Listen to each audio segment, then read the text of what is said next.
గారికి సన్నిహితంగా ఉండేవాళ్ళు, ప్రస్తుతం ఉన్న ఆఫీసర్లు కలిసి ఒక ముఠా. ఈ ముఠా ఎప్పటికప్పుడు మాట్లాడుతూ ఉంటుంది.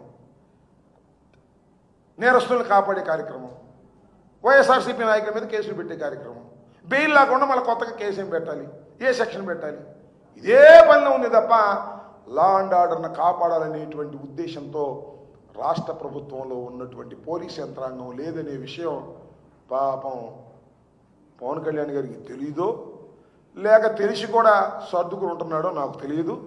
కానీ పవన్ కళ్యాణ్ గారు గుర్తుపెట్టుకోండి, కూటమి ప్రభుత్వం విఫలమైంది, హామీలు నెరవేర్చడంలో ఫెయిల్ అయింది, ప్రజా వ్యతిరేకత పెరిగింది.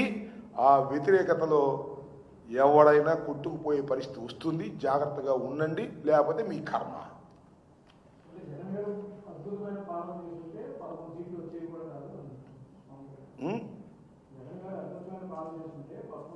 ఇది ఎప్పుడు చంద్రబాబు నాయుడు గారు 23 సీట్లే వచ్చినాయి. అప్పుడు అద్భుతమైన పాలన చేసిన ఆయనే చెప్పాడు.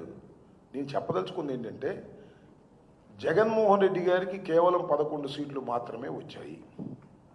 అయినా 40% ఓటింగ్ వచ్చింది.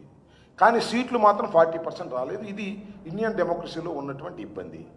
నేనేమంటానంటే, మీరు ముగ్గురు గెలిచారు, ఇంకా చాలా ఆరోపణలు కూడా ఉన్నాయి, ఈవీఎంలని ఇంకోటని వాటి జోలికి నేను పోదలుచుకోలేదు. కానీ ముగ్గురు గెలిచారు, మీరు అనేకమైనటువంటి హామీలు ఇచ్చారు. మీరు పవన్ కళ్యాణ్ గారు ఏ హామీలు నెరవేర్చారని నాకు అర్థం కాలేదు, చెప్పండి.